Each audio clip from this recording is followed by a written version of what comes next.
Hey guys, today's a big day. I'm about to install the acrylic front panel.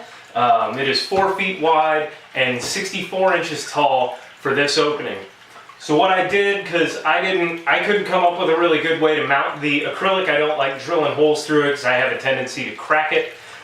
So I want to leave it in one big piece. So what I did is I milled some 2x4s down to make some blocks. So I have blocks on the back side and blocks for the front side, and the panel is just going to fit in and we'll hold it in place, and I'll just screw in the front piece and that'll hold it, or the side piece. I'll screw in one of these side pieces to hold it in while I go ahead and mount the rest of it.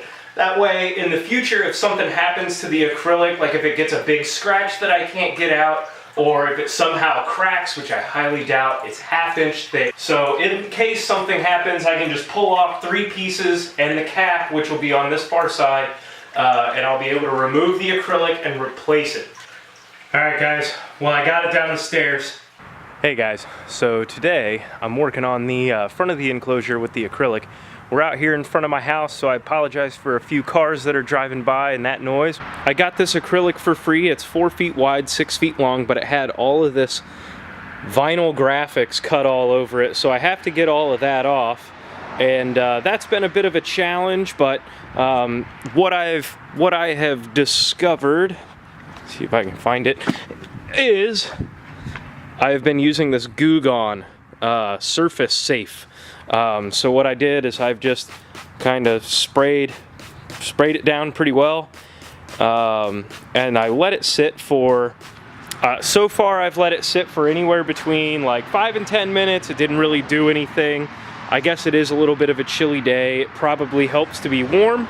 In order to counteract that, I've just been letting it sit longer. So right now I'm gonna let this sit for about 20 minutes or so, and then use some warm water to well, I'm gonna scrape it first. I got this plastic putty knife. It has a bevel over it on the end here, and I've been actually sanding it down to sharpen it up and then scraping it. So right now I'm gonna let this stuff sit a little bit longer, and then I'll do a little bit of a scraping it off. This is the last little bit on the front side, and then I just have the big stickers on the back. Those shouldn't be too hard to get off there. And then I'm ready to cut this down to the sizes I need, and I'll flame polish the edges and get it all shined up and ready to install. All right, it's been about 20 minutes. Let's get to scraping.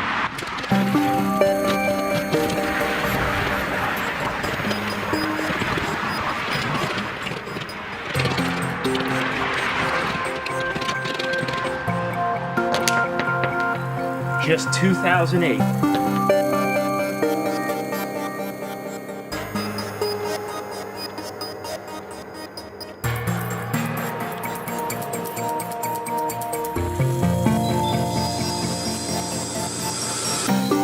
Here you can see that I'm just getting everything cleaned off. This is just warm, soapy water. It neutralizes any ingredients in the cleaner, the Goo Gone. The Goo Gone worked really well. Definitely don't use Goof Off. That will cloud up the acrylic and just kind of ruin it. So clean it off really well. Get everything nice and dry as you can. I'm trying to show you guys how long this kind of took. I've sped up all of this about 500%, and I've cut out probably another ½ hour to an hour of sanding and whatnot. So here's the other side piece that you'll see later with the door hanging on it. I used contact paper so that I can put that down to protect the plexiglass and to be able to write on something that you can easily see. Plexiglass is clear, or acrylic, I'm sorry, acrylic this is. It's clear, so I don't want to mark on it and have to polish it off later. If you buy it new, it will come with a protective cover on it that you can mark on, but I got these for free, used, so contact paper, it's nice and cheap, you just throw it on there. So I took my measurements, I double checked everything, and I'm just using a circular saw. I couldn't fit this on my table saw in my garage at the time, but that would definitely make a better, nicer, cleaner cut, less sanding in the long term. But a very sharp blade will get you through this pretty well. It'll do a pretty good job. So I finished the cut, and now I'm just going to clean up the piece again. I used you want to get up all that plastic. It's just plastic. It's not going to go anywhere. It's just going to litter. Try to clean it up as best you can. Double check my measurements, and then I'm just ready to start getting all the sanding done to take out all of the saw blade marks.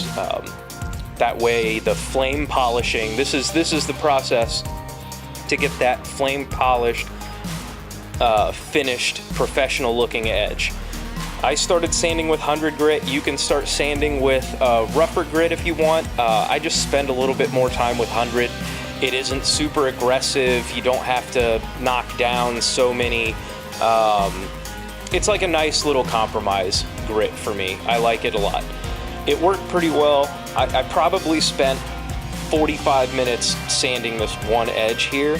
The door definitely took a whole lot longer, but you really just need to take off those rough pieces, because you'll see here in a second what the little trick is. So after sanding, use a nice new razor blade, brand new, and you want to hold it perpendicular on the edge so it's pointing straight into it, and you want to just pull it, and it's going to make this terrible noise. That's how you know you're doing it right, is that awful noise you hear. That is actually going to take off the last little bit, so you could just go down with a less grit sandpaper, but I found this to work pretty well and pretty quick. It helps to kind of even things out too from top to bottom. You can see I pull from both edges multiple times. I go over it multiple times, and I just keep double checking how it actually feels so that I could go hit other spots. So now I'm just getting set up to do the flame polishing a little bit better. I used a propane torch, and I cranked it all the way up and held it pretty close, and you just want to move kind of quickly over it. You can see it change a little bit of color. It's a little hard to tell here, but it will kind of cloud up just a little bit. It's actually melting it and curing back over top of it, but smooth, which is really, really nice. So now that I'm done with the flame polishing, which you really just need to move quick with the propane torch, try not to burn anything. I did kind of burn my paper towel a little bit. But now I'm on to polishing the acrylic, and I have an automotive background a little bit, so I've polished cars, and I just have this car polish that I really like to use. You can see I've used quite a bit. Just getting it all over everything, rubbing it in, trying to take off any of the other little bits that might be stuck on there. It really got it off pretty well, and it'll fix a lot of the smaller scratches. If you have some thicker scratches, you should use probably like a powered buffer, but I haven't run into that issue, so I'm not really sure how that would work. Maybe I can look into that in the future. After letting it haze up and sit for a little bit, I'm on to just a microfiber cloth and starting to go over everything really, really well. I am putting a considerable amount of pressure behind it just to get any little last bits of residue that are on there off. You could do the Goo Gone again and make this part a little bit less intensive, but you can see it's really shining up. You can see the reflections pretty well. I did take quite a bit of time with the polishing. I hit all the edges. I really wanted it to look pretty good. The door definitely took quite a bit of time, but this is pretty much how you prep the acrylic. If you get it for free, you can just clean everything off and get it polished up, and you're in good shape. If you buy it new, you should be able to get it cut to the size you need, and they'll flame polish it for you. It is a little bit expensive, but not too bad. Okay guys, so it's all installed. We got the front panel with its little framework done.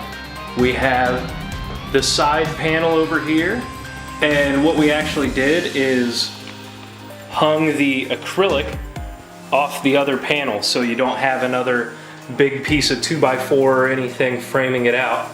So we got 3 hinges over there. We have 2 barrel latches here. They're a tight fit, which is good. Second barrel latch. And then you need 2 hands to open the door. There's the flame polished edge. Opens right up. Climb on in. Yep, here it is from the inside. It's all through bolted. And I'll put a little hot glue or clear caulking over them so that they won't rust or anything, but there's no sharp edges, so he can't hurt himself, can't scratch himself. I conveniently have this little hole up here that I can put a heat probe through, which is pretty nice, so I can check out his cool side.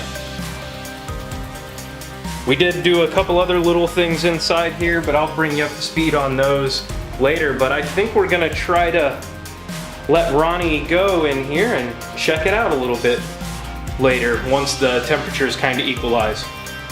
All right, thanks guys. That'll be part 4. And then stay tuned, you'll see Ronnie cruise around in his enclosure.